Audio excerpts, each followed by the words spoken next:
Welcome back, folks, to the Smite 2 Founders Series. You guys, if you were watching the break, you saw that break play. DDK end up taking their opponent down. And now we will move on to our next match. We got Mega Plumbers versus Chase the Enemy coming up real shortly. Jorby and Trelly going to be bringing you guys that action.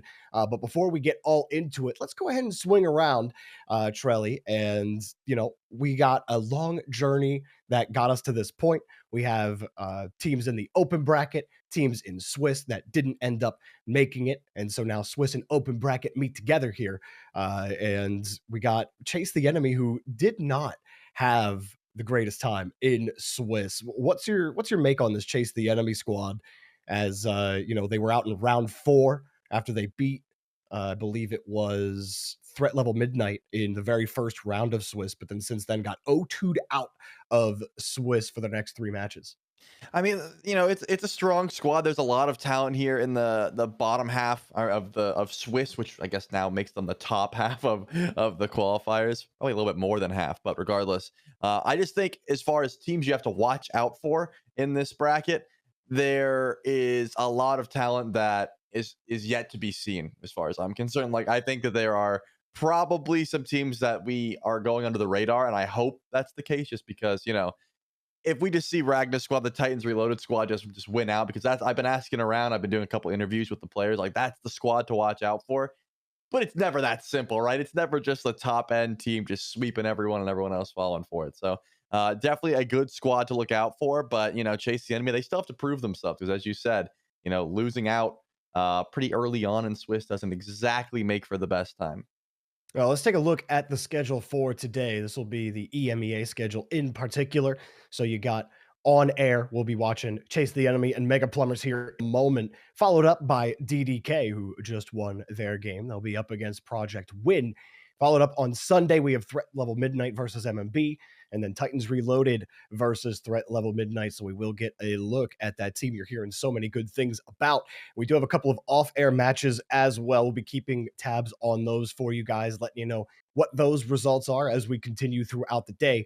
But that's what we have for the EMEA side today for our first 2 matches on air. Chase the Enemy, Mega Plumbers, like I said, coming up.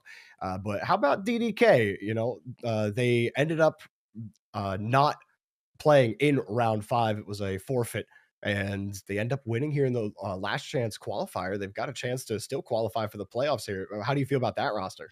I mean, this is definitely a squad as well that I thought could be considered like that top 3 area. They definitely have the talent. They definitely have the ability to upset some of these higher seeded teams, but consistency is kind of my current biggest gripe with them. Can you play to that level every single time? Does it depend on getting some key picks to play through your dual lane, or is it all just flavor of the week? Are we going to be feeling good going into this weekend? That sort of thing. So uh, I think it all just depends on really how you play the meta. Well, speaking of the meta, we've gone through a couple of changes this week. I mean, we go through changes every week here in the Smite 2 Alpha, but they are plentiful. Let's say that. First of all, my boy Sobek is in the game. Let's go alongside Ra. Feels a little more like Smite. They are banned this week, as most of the new gods added are. But next week, I have no doubt we'll be seeing some Ra and Sobek play, whether it's pick, ban, or otherwise. But Trelly, we also had some other changes as well. Those Naga soldiers getting a massive health nerf alongside some other changes as well. Yeah, the Titan was having some issue AoE clearing. Now we'll have a easier time if there's a wave hitting the Titan. That could really help out when you're trying to go for a quick end when you only have one wave to do so. And, you have to put up a solid defense. And then, of course, the one that everyone's been talking about, CC in general has been quite high in Smite 2. So trying to, add some extra cooldown to these harder hitting abilities that can just lock you down. Remember, beads is an option that a lot of people have, but they choose not to go to because you can get the active item of beads. And because of that, when you're not near your support, or in some cases your solo laner, you don't really have access to as much CC immunity, which makes all of this CC just feel so much more impactful. So that's the reason here. You're probably going to notice a little bit less of it this time around. And again, as Jorby has mentioned, patches are coming all the time, man. Every single week, you got to stay up to date, read those patch notes, and that's what we are bringing the meta changes for you, just so you at home will have all the information going into these matchups. There was also another change, I think, maybe in tandem with that crowd control duration shift is getting more health per level. Every single god across the board, 15%, I believe, per Mm. level increase from before. So a little bit more beef to handle a lot of the damage being doled out in Smite 2 lately. But there are also some, item changes, item shifts, some god shifts as well. We were talking on the break. I was asking you about the Hades Devour Souls Yeah. buff, where it doesn't scale just off of his protections anymore. It now scales off of his intelligence and protections. So, Mhm. do you think that's going to shift how people see these picks and bans? Because we've been pretty much one way this whole time through the Right. gods getting picked, right? Yeah, I think Hades solo has been a sleeper pick in some matchups. Like you have teams. I mean, we haven't seen these guys in a while, but like SOT from Cowabunga, the number one squad over in NA, absolutely love the Hades solo. And when like one of the best solo laners in the world is going to this pick, you expect it to like trickle down a bit. Really wasn't the case. Not everyone saw the value in that Hades solo pickup. I guess when you have so much talent on your team, it's pretty easy to like set up. But it's one of those builds where you're probably already building a ton of intelligence and protection, so it's just going to help out Hades clear. Could definitely be a contender in the solo lane as we continue. It's really matchup oriented, right? Because for a while Mm. Fenrir was kind of running the show, then Odin was dominating over in solo lane. People started picking up Mordred again. Hercules got added. It's been back and forth, and now we're not going to be able to see solo. I mean, the solo back just yet, but maybe next week. I mean, I think with the addition of Sobek, solo lane is going to continue to get shaken up, which is always enjoyable for us. Look, if I don't get Sobek in my game, someone else got him, Yeah, and for sure. he's somewhere out there right now. But he's certainly a lot of fun to play. I'm excited to see him in some pro play. Amaterasu also saw slight nerfs across She the got board. gutted. Yeah. Yeah, how do you feel about that overall? Because she's been a Oh, very popular pick. I was jumping for joy. The thing is, like, so Amma was bugged for a bit, and they fixed the bug, and then she was still very strong. And then they nerfed her a bit, and she was still very strong. And I was like, all right, guys, listen. I'm if I have to queue into another like full intelligence Amma that just 100 to zeros me, I'm gonna scream. And finally, they were like, all right, we're gonna take down damage on pretty much all ends. And now she feels a lot more manageable. The thing about Amma is that in essence, she's always been an auto attacker, but in Smite 2, for a while, she was just full burst intelligence, like I'm gonna 100 to zero you, which I think they're trying to get back to that identity of being like a little half and half, where you can build something like Bracer, which gives you incredible intelligence, but also that attack speed. And I think that's where she should be because, again, her passive just goes so well with auto attack. She can really shred through you, but also have that burst damage and that setup for the squad. I think this shift is going to help her out a ton, just identity wise in the solo lane.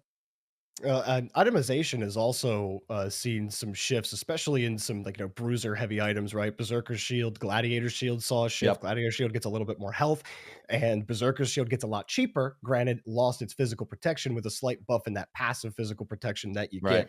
get. And Gladiator's Shield, obviously a slot in for a lot of players. Do you see like those two items in particular? Do you kind of see people going towards that Zerker Shield with it being cheaper? And being able to get a little more health now. It adds 200 health for 2,300. Like, how do you feel about that overall? Yeah, I mean, 20 like it's so much cheaper, Berserker Shield, but removing that base prot, I feel like is gonna hurt it a bit. We'll see if teams want to go try and go towards it. Because again, having a cheap like attack speed bruisery item is always good to have, and I think it does have its place. But I believe you only get that extra prot that was added on the passive under like 65% health, something like that. So doesn't really always have the benefit. But the fact that it's like 2,300 gold now at this point may be enough to just pick it up always. I'll have to see. But losing the base prod definitely hurts.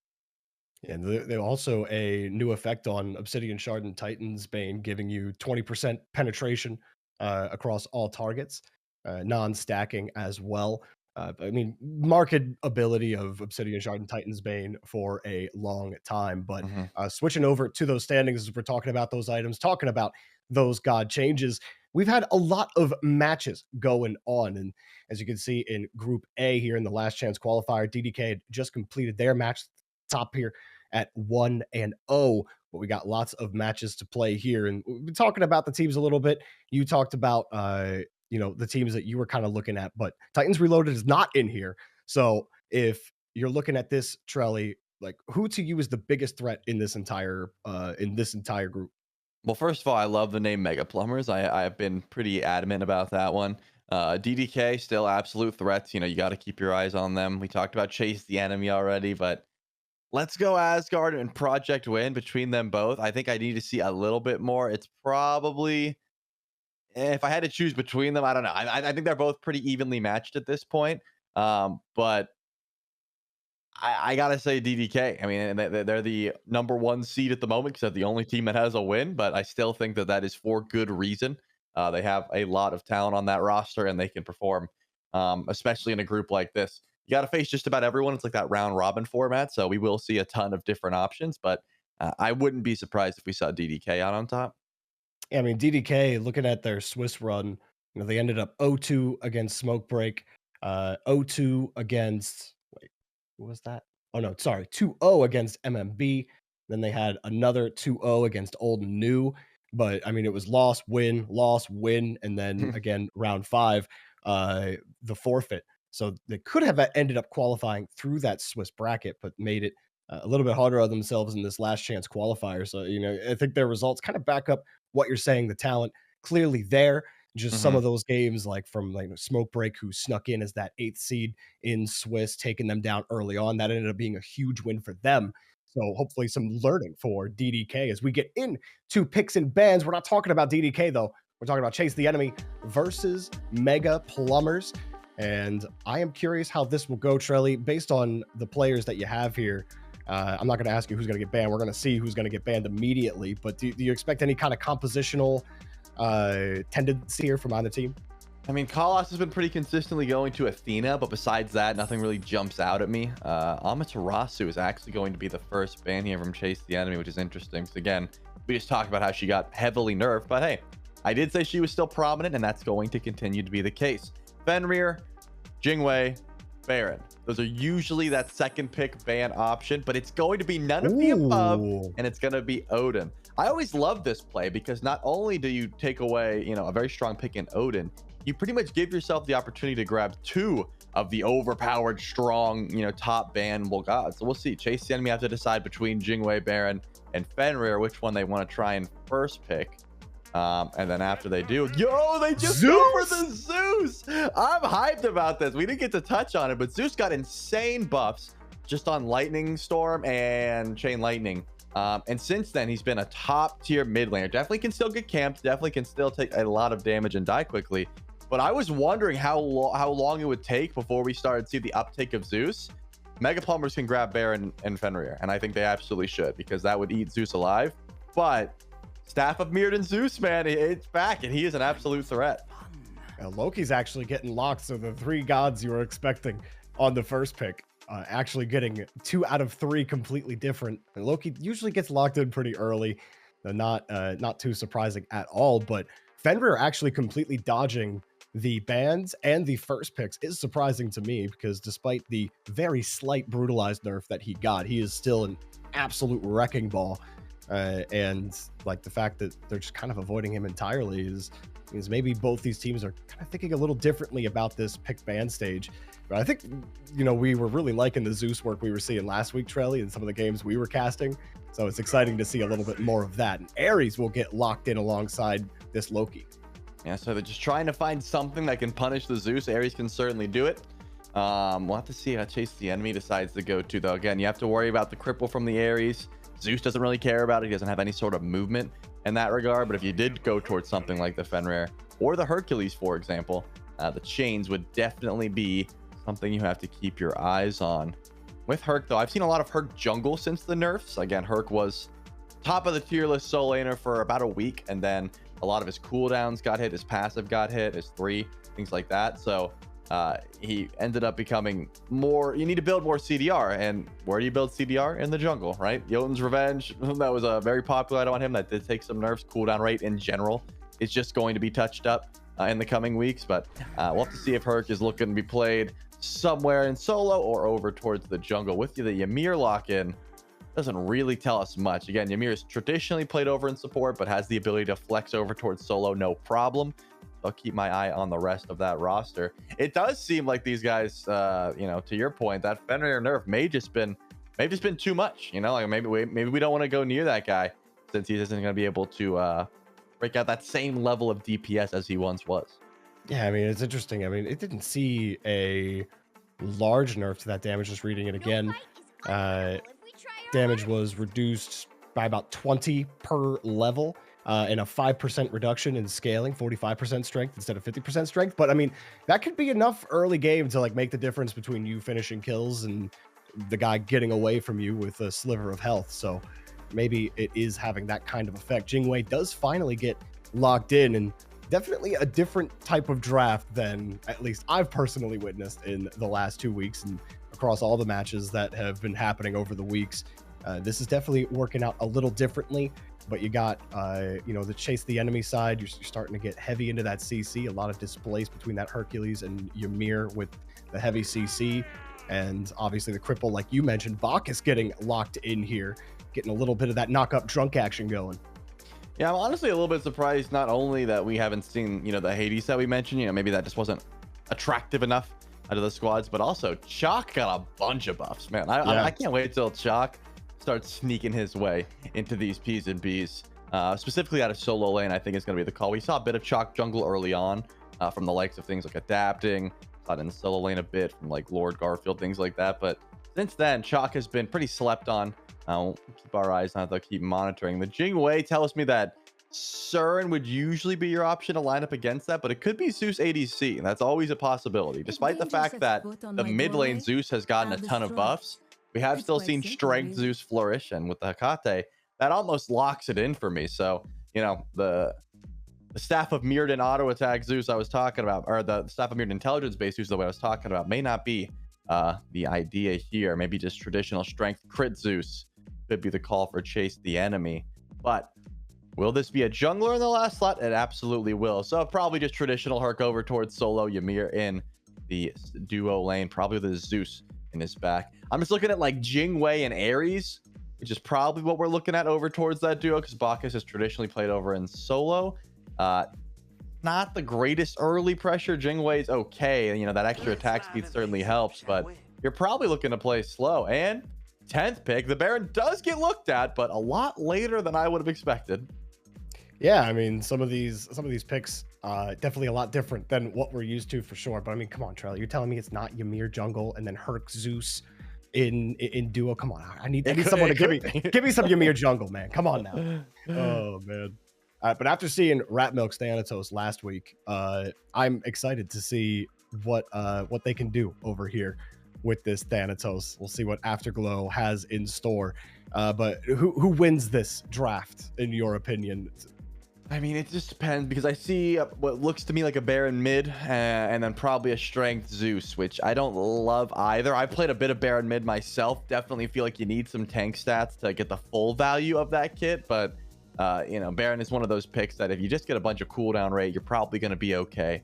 As long as you have life of the party up as much as possible, it's going to be fine. I'm definitely leaning towards the Mega Plumbers here just by P's and B's alone, but we'll see if Chase the Enemy cooked up something special for us. Yeah, excited to see it. So let's go ahead and get into the game. All the players are in the lobby, and we're ready to go here with the last chance qualifier. And an interesting pick and ban stage hopefully is indicative of a lot of the matches we're going to see today. Those balance changes that come week by week can really alter how players start thinking about the game. Do you think that's a lot based on what they're seeing in just scrims, or do they also kind of take into account, Trelly, based on your experience, what they're also seeing in these ranked lobbies whenever you're playing a mix of these players? I mean, I have to imagine you're keeping, whatever you're playing to yourself in scrims, but your ranked gameplay does dictate how much fun you're having. Unfortunately for Kalas, definitely in some trouble, but that's why you start the Blink, baby. Was not Sunder, was not Shell, and the Blink is the only relic that's going to get you out of trouble there. We see so often these teams group up as 5 and just try and go for a gank squad, but Mega Plumbers weren't ready for it, but it did not matter. 240 seconds on that Blink, but Kalas is better off for it, and no invades will be happening. So Chase the Enemy just goes on back and continues that gameplay. Hey, not a bad look, man. I think that if Kalas does fall for first blood there, we could be looking at a possible invade towards purple, towards speed, and that would be not a great start for Mega Plumbers. So definitely good to pay attention to that relic choice. Yeah, the relic choices overall, I mean, we talked about those meta changes with the CC reduction across the board, kind of helping you still make those varied decisions, not forcing everybody to have to pick beads. And well, CC was quite heavy for sure, but across all the lanes, see how things pan out. Obviously, the invade doesn't work. Even if it does, not necessarily indicative of how the entire game will go. We've seen those early invades and that early start from teams completely wither away based on how that laning phase goes and those early rotations. But nothing too crazy really happening in either lane. Although Solo, a hefty amount of damage, but a lot of sustain on that side as well. Jungle looking over to this side again for Mega Plumbers, just a little bit behind that. There's so much gameplay early on to look for because Maskill doesn't have the blink, right? You don't have to worry about Loki. What do I talk about time and time again when Loki's picked up is how scary his late game is, how scary level 20 Loki comes around.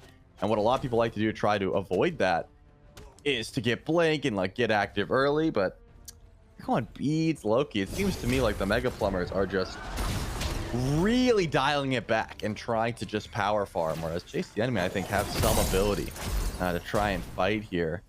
Wolfie does have the Baron's Brew. Only 2 of those picked up. Remember, Baron's Brew does help with a little bit of extra burst damage early on, just being able to chuck that bottle at someone to do some extra damage and apply that Baron Hysteria. Can definitely be impactful, especially if you have easy lockdown for it, which Baron definitely has. But something that I didn't mention, something that I have just noticed, is that it does seem like Day of Evil is going into the intelligence-based Zeus just over in dual lane. Like you could pick Zeus carry and then just build the much better, much preferred intelligence-based Zeus, but Kalas is in trouble. Yeah, Kalas getting damaged a lot here, and that just me Day of Evil can't quite get the kill, but the blink in for Afterglow will get it, and you'll love getting your those early kills.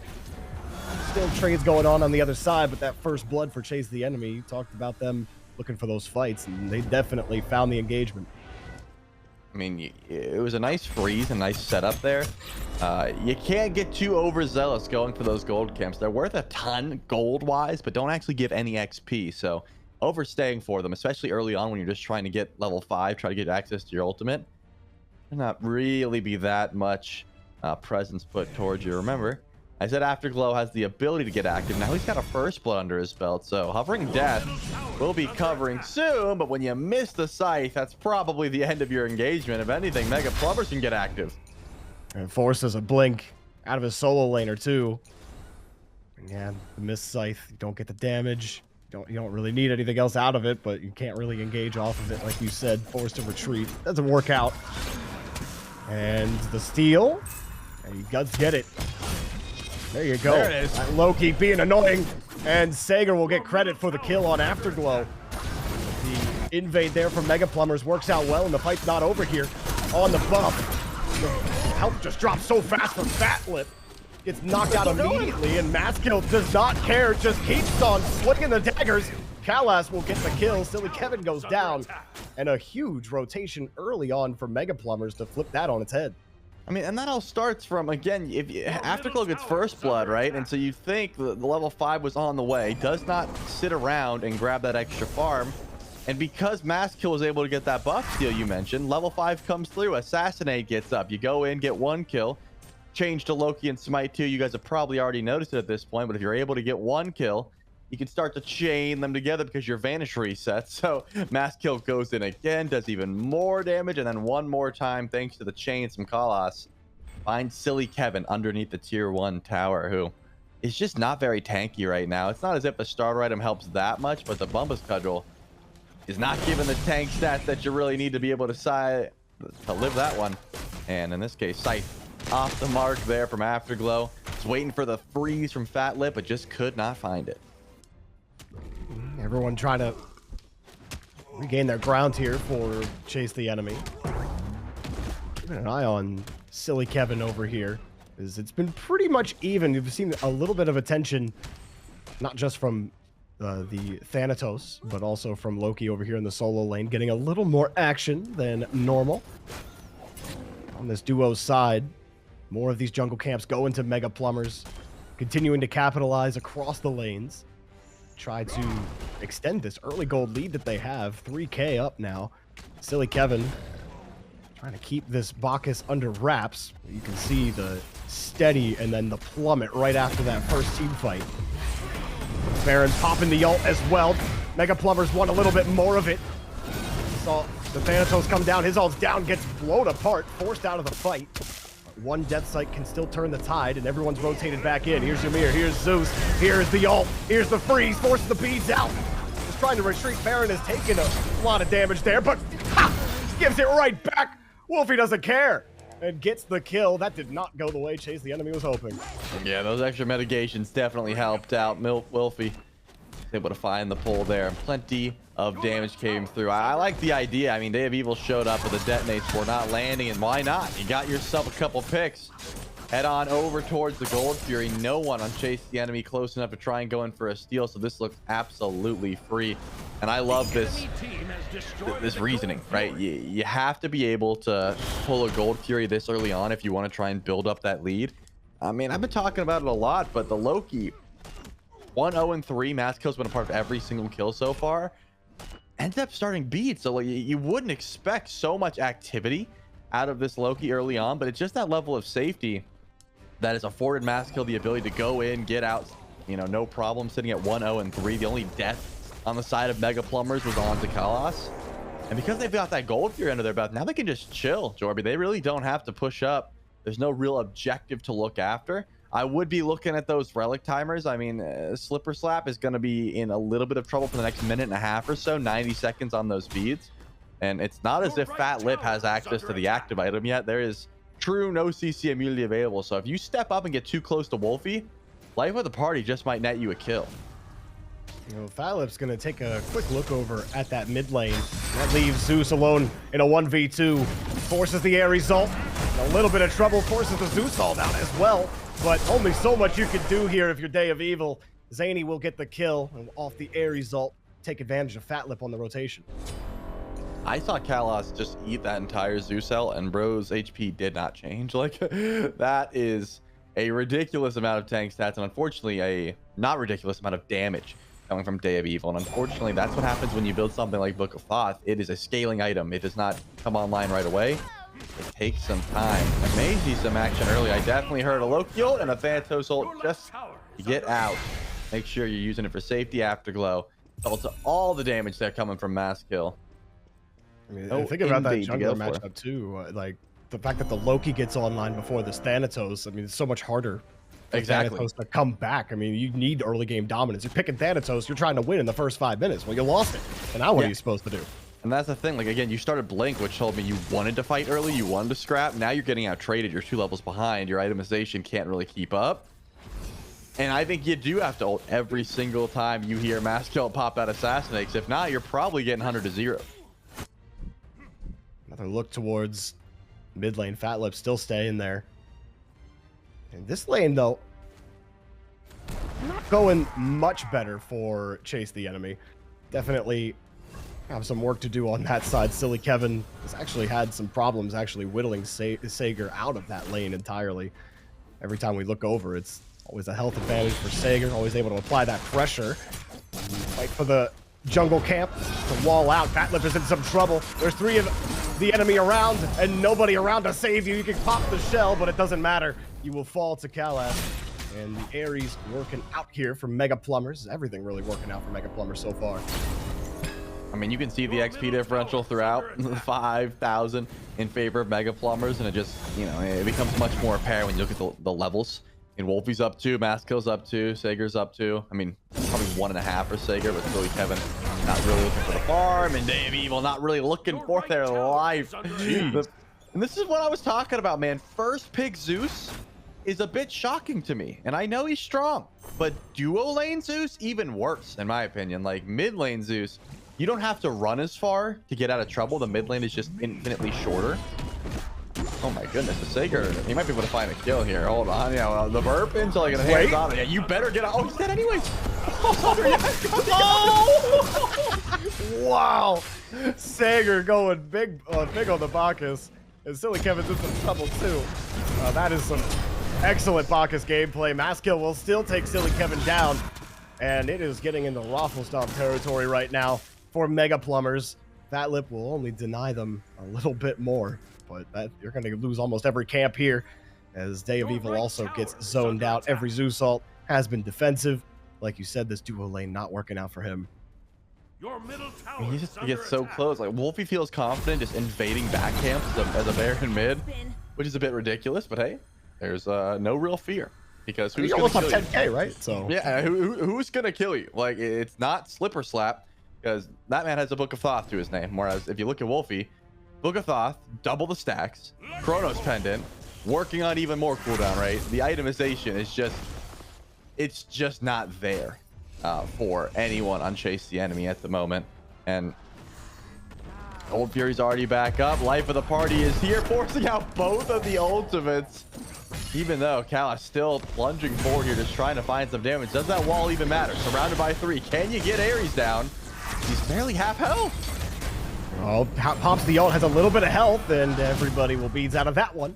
And Kalas will get away with his life with a little bit of support that needed to come. Looks like maybe want to force the issue here. Afterglow thinking about it, but you might get caught, and has forced to blink out every single piece of utility that Afterglow has been used defensively. You can probably say that for everyone on Chase the Enemy, as the first 12 minutes of this game, they have not had any fun. Like Kevin was thinking about teleporting over, possibly defend a Gold Fury. Didn't end up doing so because, hey, it wasn't called out. If you don't see a Gold Fury being pulled, there is no reason for Chase the Enemy to scrap right now. Oh my goodness, the damage from Zany. Bro, the Slipper Slap you too? Oh man, one more vanish will do it, or you just give the kill to Wolfie. Does not matter. Look at that kill behind the wall. Oh, Fat Lip's like, you know what? Send me with my brothers. Yep. Good night. Wow, it's not your jungle anymore. No, that is not. You own none of these camps. The towers, you're renting it. You're renting it all, and the landlords have come to collect. Oh man, yeah, your bank account's looking quite thin at the moment. You got no more delays on your contract. Sorry, Chase the Enemy. You might be looking towards game 2 at this point. And I mean, it started off with that first blood from Afterglow, and I thought we were getting that early game Thanatos. But then you had the invade from Mass Kill, taking buffs, and I think he was just trying to get some camps and then go on his merry way. But then he saw Fat Lip rotating from the other side. He's like, wait, we have an advantage over in solo lane. We have 3 people. Let's go get it. And all of a sudden, they get 3 kills out of nowhere. And after that first team fight, it's like the entire mood in the room just shifted over to Mega Plumbers, and Chase the Enemy are the ones getting chased down. Yeah, oh well, I was gonna speak, but let's just watch a Zeus die one more time. Bye. There we go. Okay, now that we're done with that, now that we're done, unfortunately, watching Zeus fall down, you gotta consider the fact that Maskill's been a part of 10 kills, but Kalas has also been a part of 7. This Ares has been an absolute unit, just charging forward, plenty of damage. Setup, CC, lockdown, like this, anything you could ask for. This is the kind of support gameplay you really want, like an aggressive support that's not afraid to walk up. Sure, he's died once just off of some over aggression, but I'd rather have an over aggressive support personally, like someone who is constantly going in, as opposed to someone who is like staying back and you're getting dove and they're trying to save themselves. Like you want a WP support. That's exactly the style that Kalas is playing here. And the towers slowly start falling as 2 tier 1s going over to Mega Plumbers. And I mean, there's little else I love more than a confident Ares that just goes in, understands the power of the chains. Respect the chains. Respect this ult. And you're not going to respect Slipper Slap at all. Afterglow will try to cover for it, but it does feel we're getting to the point of inevitability if we weren't there already for the 20-minute end here, as Day of Evil just hoping to farm up a little bit. But I mean, how do you even come back from this kind of deficit? You're talking almost a 15k gold lead for Mega Plumbers, and maybe you get a pick here, but you're just too scared of Wolfie. Nothing you could do. Afterglow, actually, maybe you could stick on him. You got Fat Lip with you. A pick would be nice. Got many of those. Hit the site. Wolfie goes down, and the ult out. No way. We're getting the kill. We're leaving. Yeah, honestly, I was wondering if Afterglow was gonna be like, I'm kind of feeling myself. I got the kill. Maybe we go back in. Well, it's not the case, but not a bad shutdown to grab. I mean, a 3-0, some extra gold in your pocket for sure, Wolfie. A little bit overzealous there. One chain means a kill here, and the chain was hit, which means Silly Kevin is dead, unfortunately. Even with the there's no way they didn't have the chase down. He had the flick and the kill. Well played, man. I wrote you off so early on, but used the rock to cleanse the chains, rocked away, and then blinked out. I honestly just figured that Koss was gonna ult, you know, after the boulder, but didn't think he needed it and held on to it. And now, hey, no escape. There was an escape, and Silly Kevin found it. Well played. There's been nothing but looking for escapes for Chase the Enemy. Oh, as clutch as it was to survive, it hasn't really meant much in terms of actually gaining any sort of control in this game. You got that shutdown kill to help get a little bit more gold going your way, but one more team fight, and they may even think about, with the amount of gold that they have, might even be a look towards that Gold Fury again as it comes up. Everyone's spread thin right now. That duo lane Afterglow is quite aggressively in the enemy jungle right now. And there's a little bit of rotation that could happen on that side. He might get closed in on here. The rest of the team separated. Afterglow will back out before anything gets too hairy. Probably the play for now. Man, we're definitely in Fire Giant territory. Like, it's not something that needs to be done. Mega Plumbers can continue paying at their own pace, but they have the damage when you have a 15,000 gold lead, 17 minutes to just go in for a Fire Giant. Hey, the FG also got a health debuff too, so it's a little easier. Yep. And that is something that you gotta keep your eyes on, especially with the way that Zany's been building. Like, already has crit online. I imagine Fire Giant is probably the next step. Now that the third Gold Fury of the game has went down, you go for Fire, you go and grab Ancient Fury later, makes your siege a lot easier.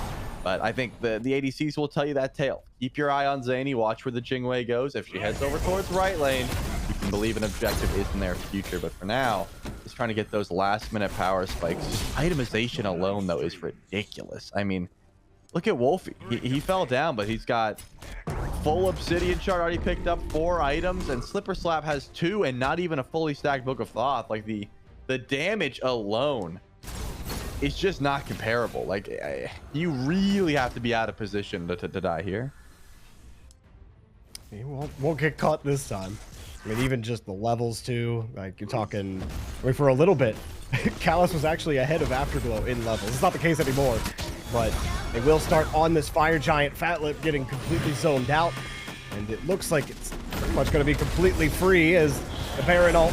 He wants to make sure. Fatlip, you are just stuck in place, could not move at all, and you go down. Fire Giant goes to Mega Plumbers, and now we've reached the end game here. Mega Plumbers trying to end this game 1 at the 20-minute mark. That could be the call. Just trying to get some split push down, chase the enemy, gonna grab a tier 1 over on left. All the while, Mega Plumbers are grabbing tier 2 in mid, possibly tier 2 in right. Yeah, Silly Kevin does not want to step up. Probably a smart call. Gotta get back quick though if you want to defend your mid bird. Finally, everyone's joining up here, but Slipper Slap, you need to ult out immediately. Do you have the damage to do so? Looks like no. He's gonna fall down to mass kill, but hey, a little bit of trouble, and XQ could be big here. Has to dodge, a little weave, a little bob, but, well, Wolfie actually taking down Day of Evil. Afterglow went somewhere else and got caught by the chains. Tell us! Respect the chains and respect Mega Plumbers. Going in on the Titan. Fatlip going down again. Absolute domination. Front to back here from Mega Plumbers. Game number 1. Not very close, unfortunately, here, Jorby. I mean, it didn't really seem like there was any lane that was getting anything done besides Afterglow on this Thanatos. I mean, that's one of the benefits of the pick, right? You can find free kills with the execute, but even with that first blood that we mentioned, there wasn't really any motion happening there. That was kind of just the Wolfie and mass kill show. I mean, Sager looked great on the box. Everyone looked great. Zany looked, I mean, you can't not praise that squad. I'm not going to say that it was completely a piece of B stiff, but I cannot imagine a world where Zeus ADC is like the end all be all. This is the first pick we need to see. It wasn't as if there was a lot of help around the Zeus, but if I'm picking a man, I'm going mid lane. I just can't imagine a world where you're that safe unless you're playing through duo. That's different. If you actually consistently send jungle over to duo, you're looking for invade, you're playing through that lane, it can work. But if not, if you're just leaving Zeus to try and fend for himself, I mean, it's very difficult to try and survive in that situation, as we saw time and time again. Yeah, that attention over towards that solo lane instead, despite Afterglow getting that early frag in duo, thought, okay, to get the Thanatos online, they were never able to do that. Afterglow was even behind the support of Mega Plumbers at some point in time. And I mean, you're not having a good time for Yep. sure. I mean, everything failed across the board. So something's got to change in the pick and ban stage in game number 2 here for Chase the Enemy. Can they force game 3 or are they done here? Find out after the break.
one to save. I wanna tell you something new. And then I said, that's not Bacchus, that's Bilson's mother. That one always makes me laugh. But enough about my weekend. Hey, Gormizer, what's new with you? Just picked up my Smite 2 Founders Edition. Very nice. Purchased it on my preferred gaming platform just yesterday. Nice skin. It's Cacodemon Ymir. It comes with all Smite 2 gods. Forever. That's very cool, Gormizer, but that's nothing. Look at this. Nightstalker Neath and Ascension passes for 11 Alpha Launch gods. What do you think? Geez, that is really super. How'd a nitwit like you get so tasteful? Can't believe that Dandy prefers Chelly's Founders Edition to mine. Very nice. Impressive.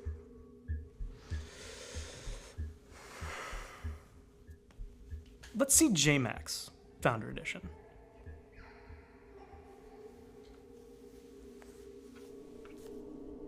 Look at that avatar, badge, and title. The tasteful thickness of Tier 5 Fallen Zeuskia. Oh my god, it even comes with Ascension passes for all 23 Alpha gods. Don't be like this psycho and upgrade your Founders Edition, so you don't miss out on Nightstalker Neath, Tier 5 Fallen Zeus, and Ascension passes for the first 23 gods. Upgrade today.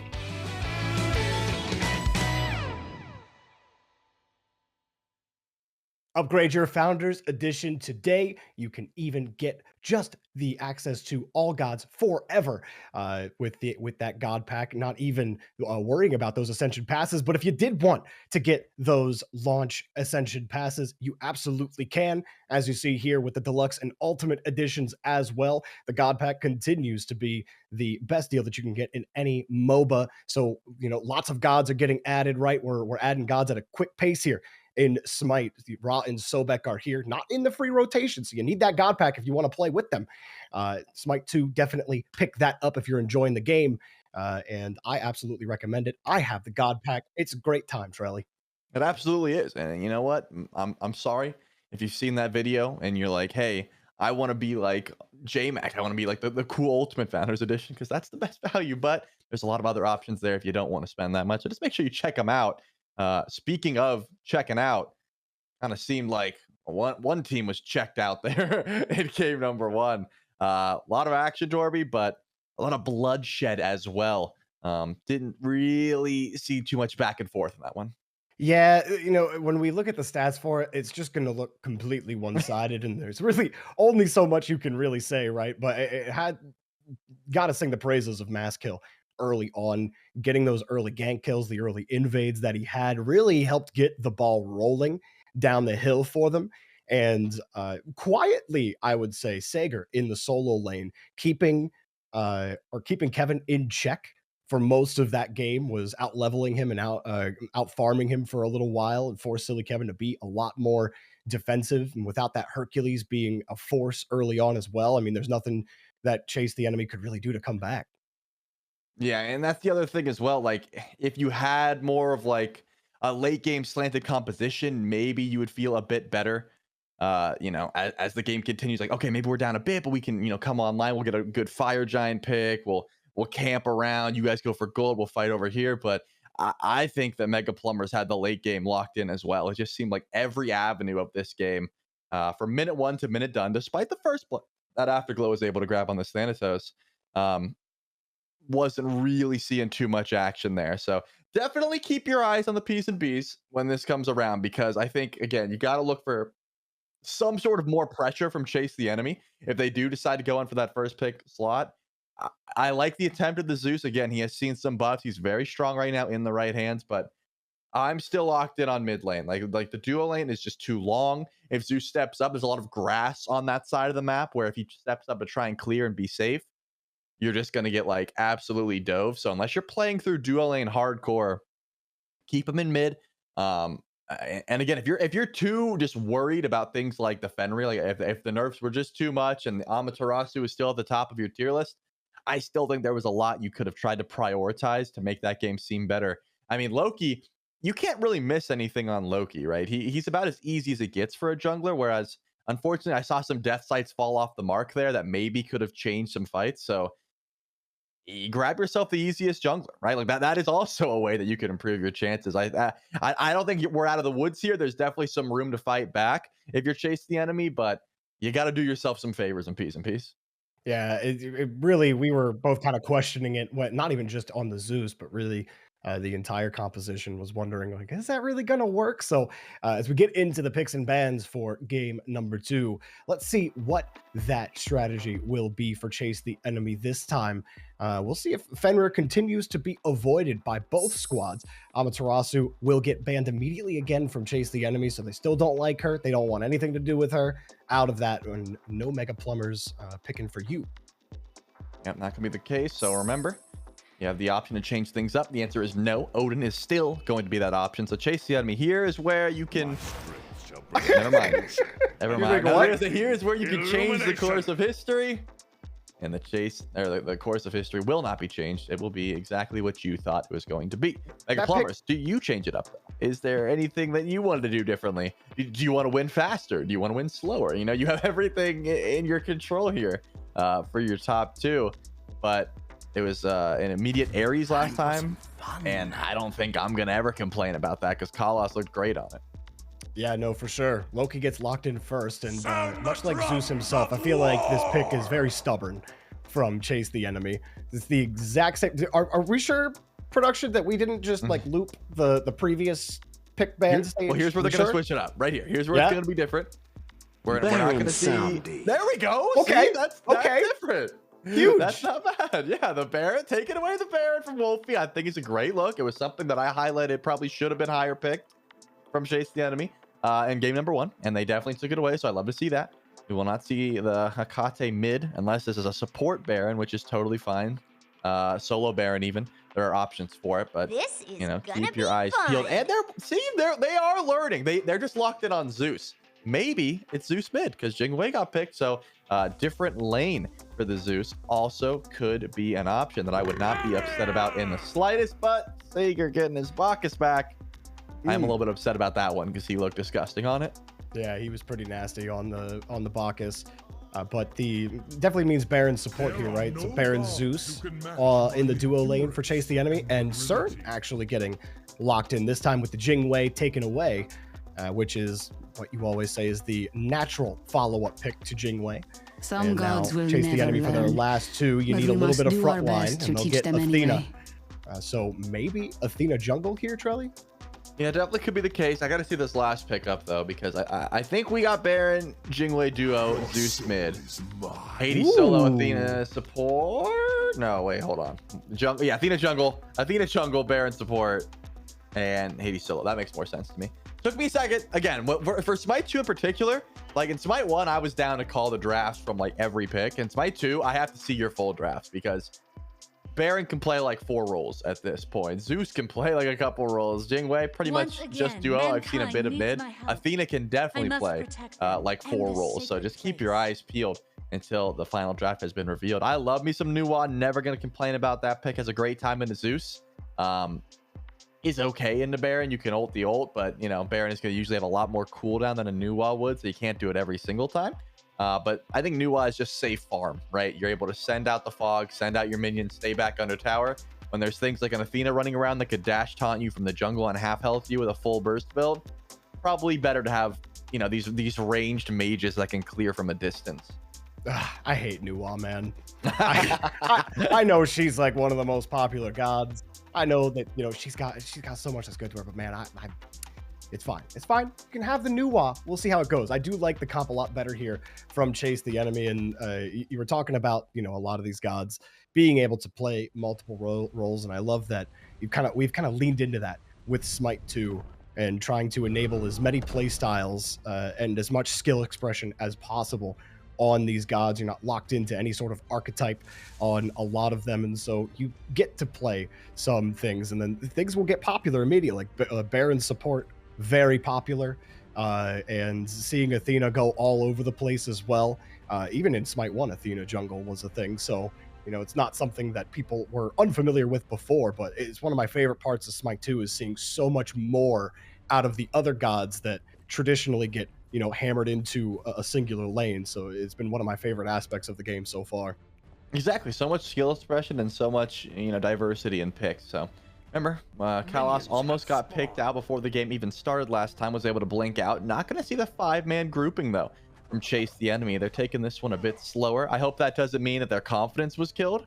I hope that's more so just, he knows it's coming, so no reason to go for the invade a second time. But Baron and Jingwei, I mean, certain Ares is a ridiculous amount of pressure in duo lane. So I think we're giving the pressure to Mega Plumbers early on. We will have Callus doesn't miss those chains either.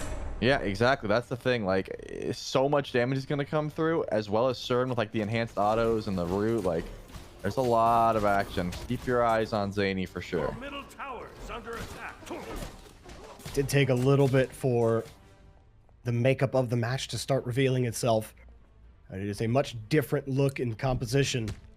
See if Afterglow can get going. This time has a little bit more survivability. If he does end up getting behind, you're not locking yourself into such an early game heavy. But that Hades is one that I'm excited for, especially with that change to Devour Souls, giving you a lot more sustain with it scaling off of your intelligence. You always see that Book of Thoth coming out in that solo lane for Hades. So Silly Kevin may have a better time against this Bacchus Sager, but we'll see. Sager's Bacchus, like we were saying, was excellent so far, and you have the invade that Callus will actually grab, and we'll get the buff. See you later. And that's without Sunder as well, so that's a big hit. Remember, Kalos started Blink, so being able to invade a speed buff without Sunder is not an easy task. But definitely one that Kalos is happy to do.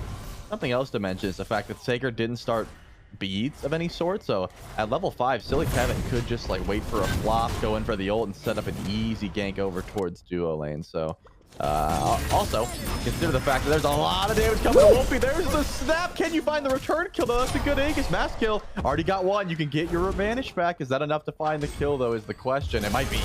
Yeah, Afterglow melting, and we'll get it. Mass kill is absolutely wiping the board clean today. Finding tons of success on that Loki.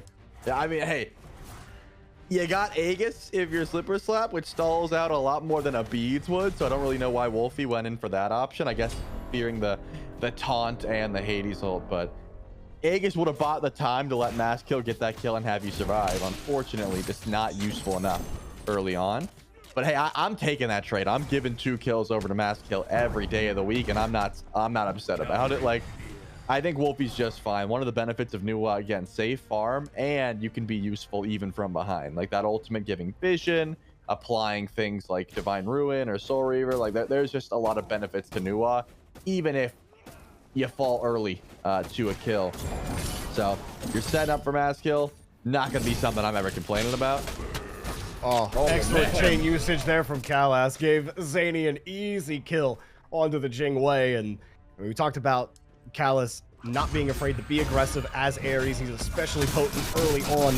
Another fight in the jungle. Afterglow just keeps on getting picked on. When Maskill gets those early kills and starts building that early lead, feels like this is starting to be more of the same from the last game.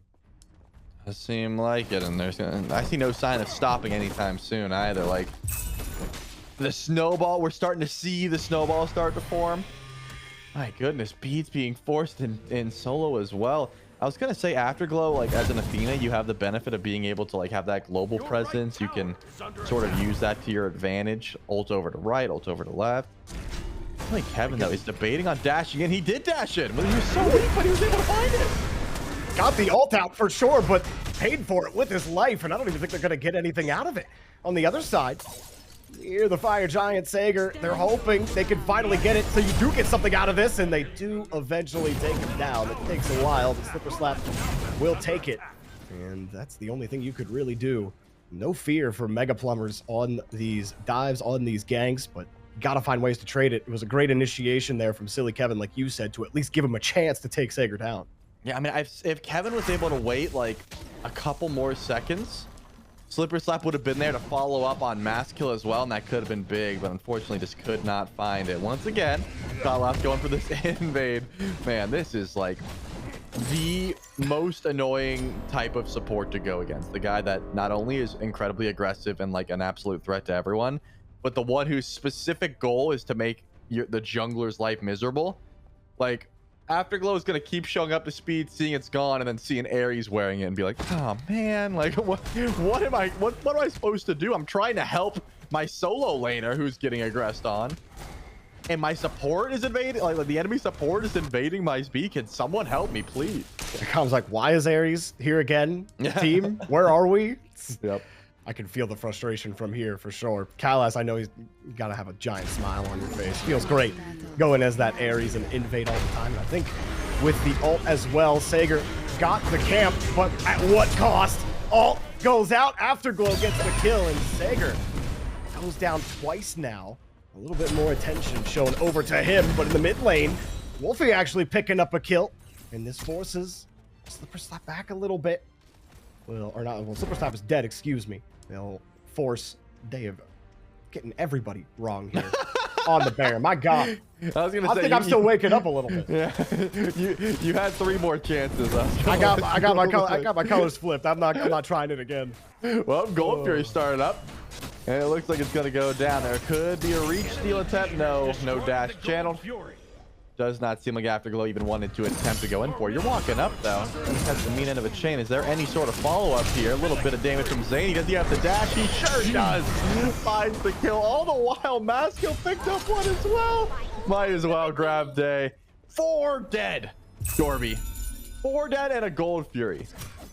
I think Mega Plumbers are making this last chance into no chance for Chase the Enemy. I mean, there's just nothing working out for them at all. Dude, Your middle tower is under attack. where do you start to like fight back if you're Chase the Enemy? Like I called this out from minute 1, right? You have the ability of Sager belly flops. Okay, I'm gonna use my ult. Afterglow's gonna ult over. We're gonna kill Bacchus. But that's really it. That's your best bet. You can possibly try and use some Baron ults onto Wolfie, but now that he's got a decent bit of cooldown rate, he has his ultimate pretty consistently up and the set of beads, you're not going to be able to connect with life of the party very easily. So I do think playing through solo lane is your best bet. Sager is going to be wise to it, probably won't flop in easily, but never mind. I was going to say, like, honestly, they're winning, so like maybe not. Yeah, why not? Did Kevin have ult? He did. Why? I could see that Fat Lip is here. You guys could have easily pulled him under tower. That could have been a kill. Yeah, Leap was down. Gold camp. I don't think this isn't even close to as easy.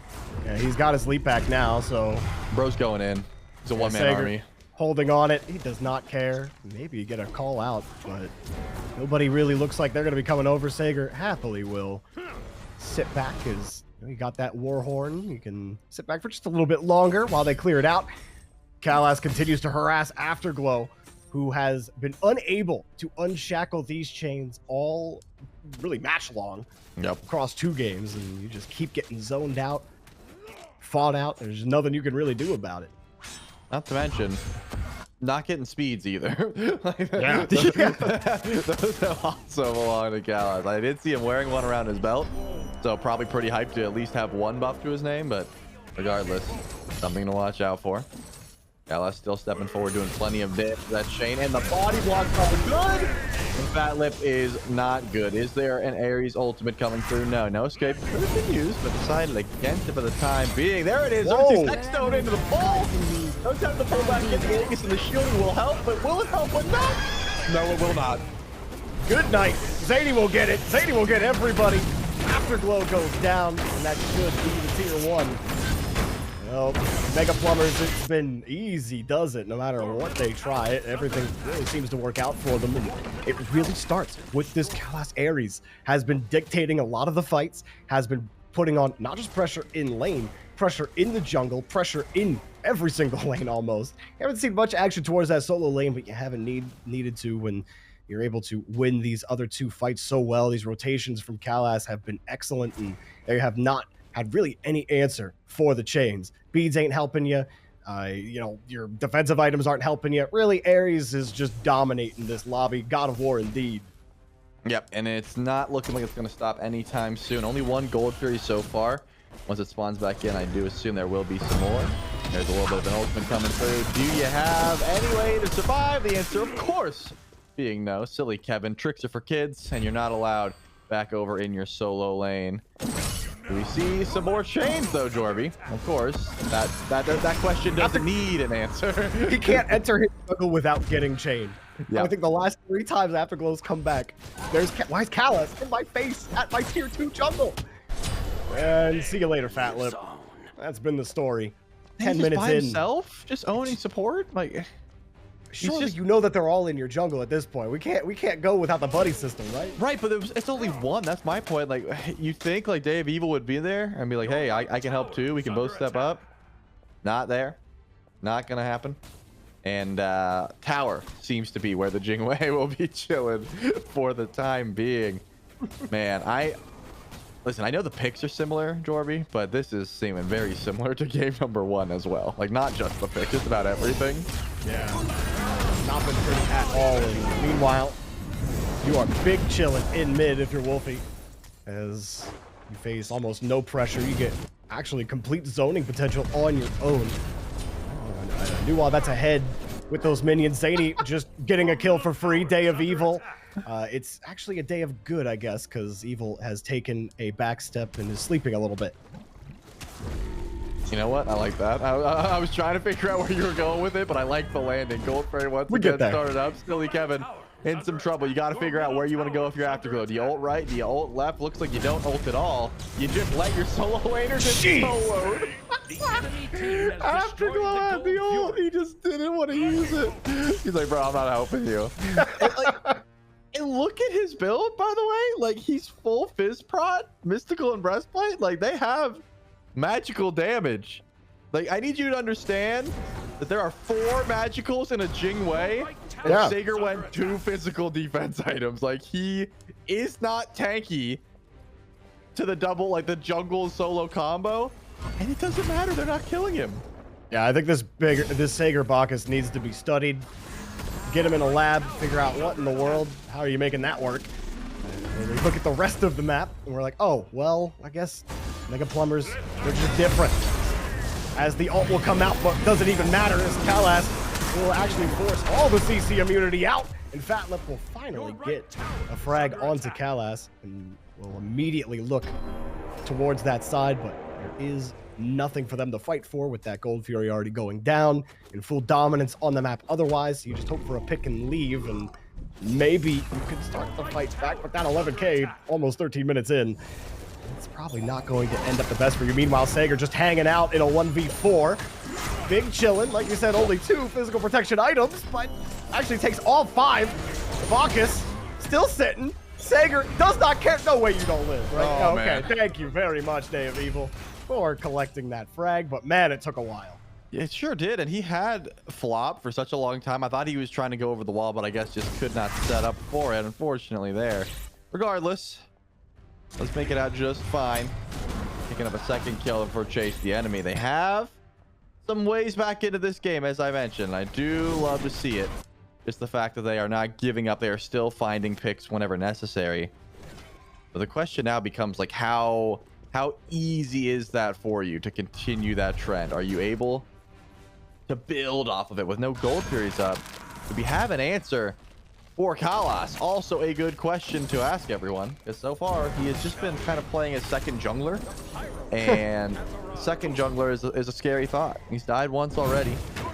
Doesn't seem like he's going to stop that aggression. I don't think Mega Plumbers have learned their lesson. Like, they died twice, and they're like, we're still a tower line, man. We still just want to fight. Half health immediately. Day of Evil had to use the ultimate, and now Callus is 1v3. And do you have the ultimate? Do you have enough CC immunity to get out of this one? Let's see. Oh, nice. He does. Ooh, very nice. Will survive and go back to fight another day. You do get a little bit more of push out of this Chase the Enemy squad. You see Wolfie as well, again invading that jungle over on the left-hand side. We'll catch a fight in mid with this Zeus. Maybe. We see Zany as well, still doing work, pushing that lane forward. He is thinking about it. Sees the invade as well, or has the invade rather, and will absolutely obliterate the health of that Zeus. Force you back. Meanwhile, Zany doing zany things on that tier 2. With a fight in front. Mass kill. Takes down Afterglow. Push comes to shove. Chase the enemy or out of the ring. Sure, for now, back camps is the target, and still, Mega Plumbers siege forward. There goes Zane to the back line. One more tick will do it, but no one has the damage. Look at the fog chasing menacingly, not going to find the kill there. Just going to be Afterglow for the time being. Unfortunately, Wolfie already used Cards of Fire. Now, get to see the possible chase down. I think Silly Kevin should be just fine here, able to run away using those extra dashes. But Sager, as we've watched before, is an absolute menace and will chase him till the ends of the earth just because he can. And that's also quite annoying. You can see Mass Kill was even on the way. What's with that ult, man? There's no way you guys were dying for this. He's like, yeah, that'll be back up next fight. Yeah, you know what? That's fair, actually. Not even worried about it. He did have plenty of CDR, and you know what? A little bit of poke does go a long way here. A little bit of damage coming towards Fat Lip. Life of the party. Not enough to get you out of trouble. If anything, you're pulling them towards you. Can you find a return back? I don't think so. Kalas is still sieging forward. No one's scared here, Dorby.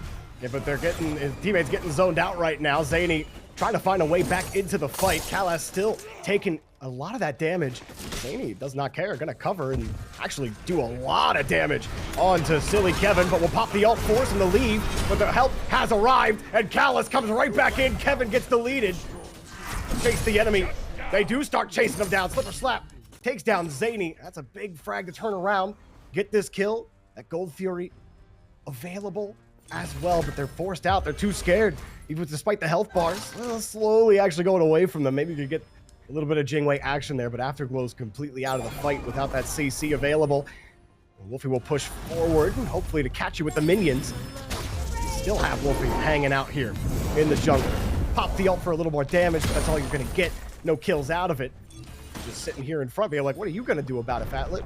Absolutely nothing. Fog out? Nothing. Frag out. See you later. Yeah, not a thing. Gold Furies are up. Gold Fury finished.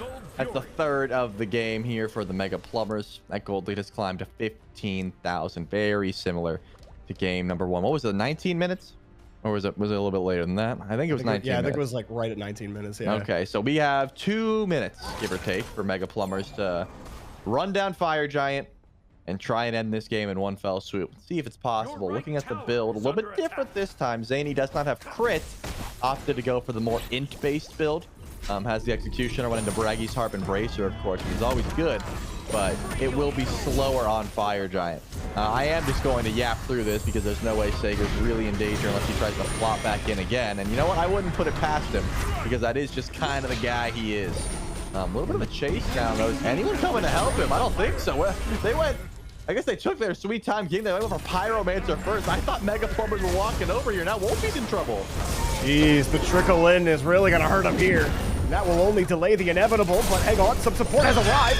Silly Kevin will get the frag, but not before everybody just falls apart. You saw Wolfie and Zany both get those kills. Wolfie on his way out on the respawn, and Zany gets 2 more. So what looked like a juicy opportunity there for Chase the Enemy to actually get a fight to go their way. Turns on their heads, and they actually lose. I mean, yeah, my guess is they had the same thought process that I did, that Sager isn't possibly going to die.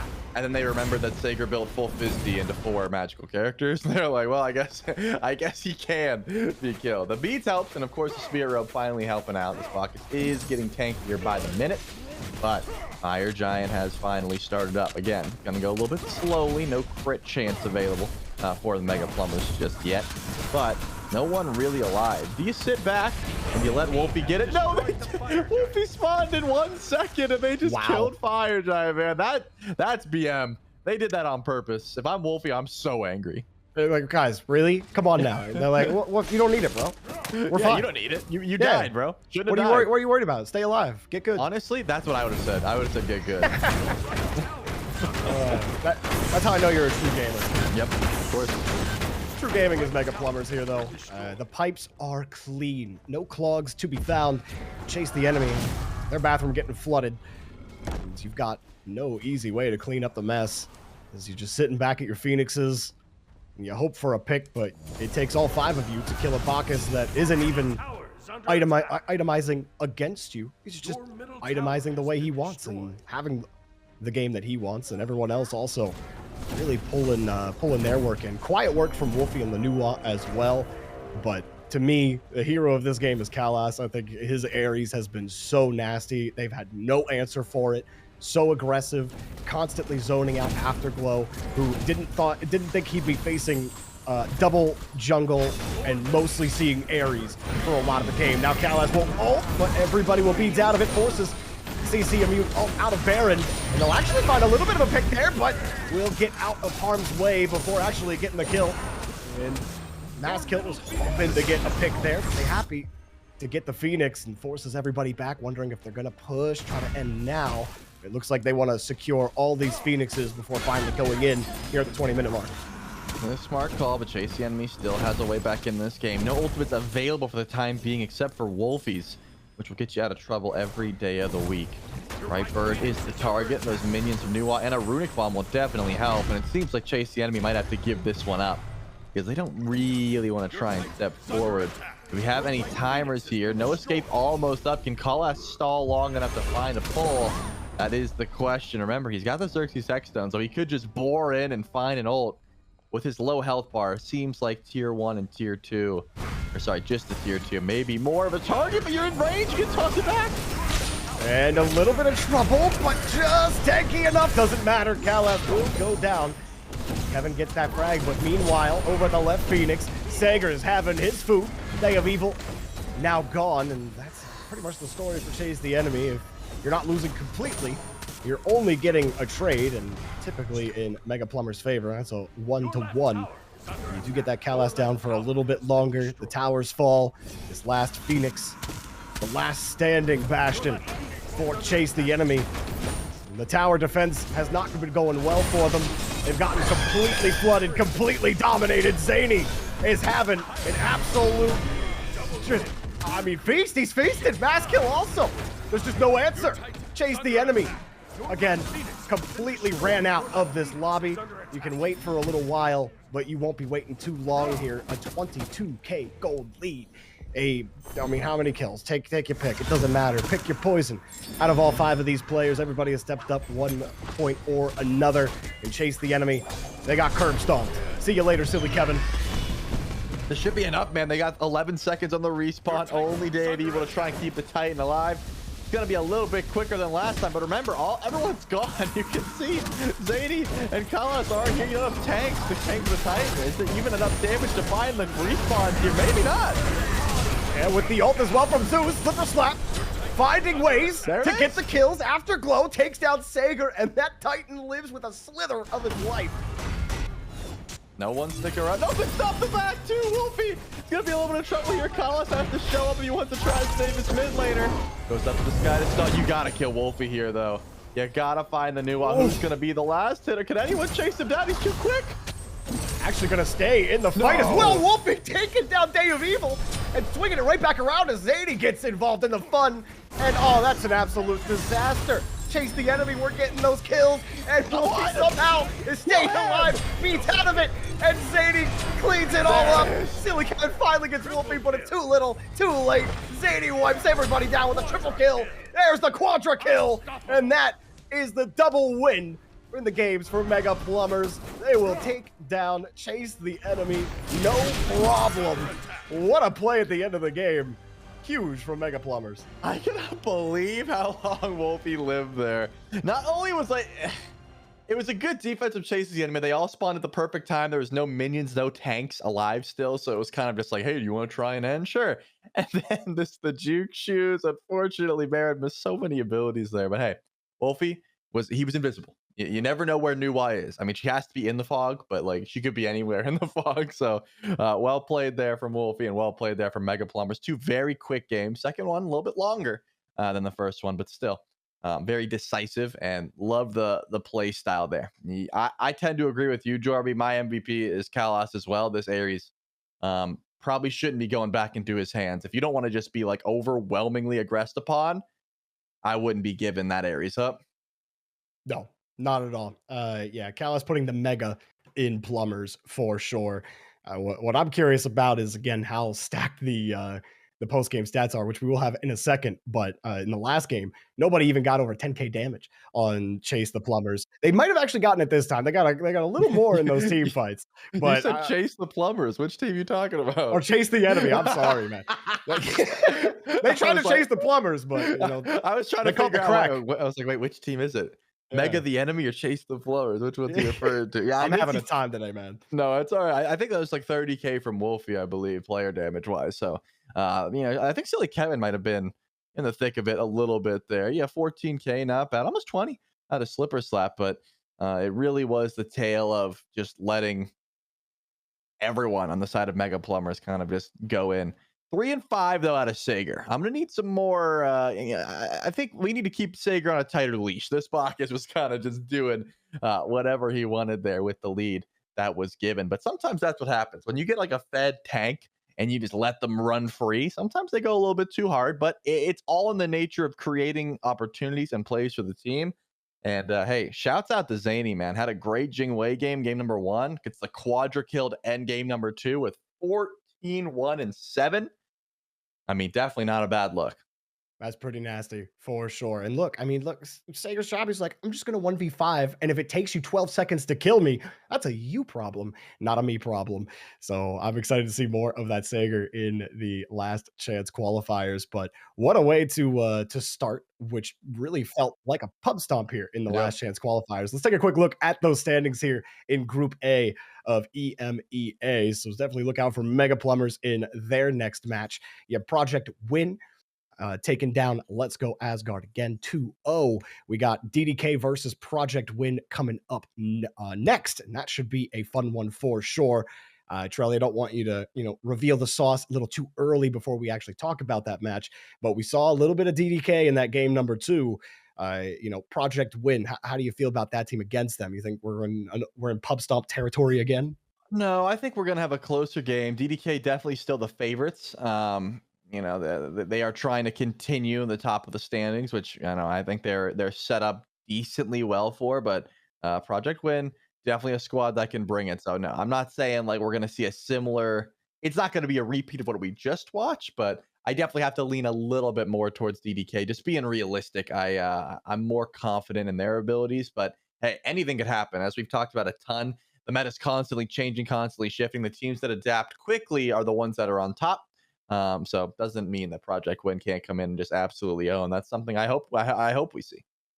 Yeah, I mean, I love seeing these teams come out really putting the most into this last chance qualifier to get into the playoffs, which again, headed to Vegas, sold out crowd you get to play in front of. You got a lot to play for to get to that point. And that will be a fun time for sure, but not a fun time for these players that are having to stress through these matches. But hey, when they're looking as dominant as they are, you're probably feeling pretty good headed into this next game. And we will have that Project Win versus DDK after our break to get into the next lobby. But I am excited for it. Like you said, some of the meta changes, we saw that Hades solo come out, wasn't successful for Chase the Enemy. And we didn't see any Fenrir, and I'm curious if that continues as well. Is Fenrir dead? Like, yeah, he's been such a massive presence. Is really this slight of a nerf enough to kill him? Yeah, Odin has rose to the top as well. I mean, it was pretty highly banned both games, so something to consider. Alma got absolutely gutted and is still top of the picks and bans chart. So was that just a one-off thing that we just witnessed, or is that going to continue? That's another benefit, I think, of this series, is you get to sort of like enjoy all of the trends as they come through. So you got to stay tuned and figure out, are these gods bad, or is it just like a team thing? Well, at 1 o'clock Eastern time, we will have our next match of the day here in the last chance qualifiers. So be sure to get up, take a quick bathroom break, get a snack, and we'll be back with that after the break.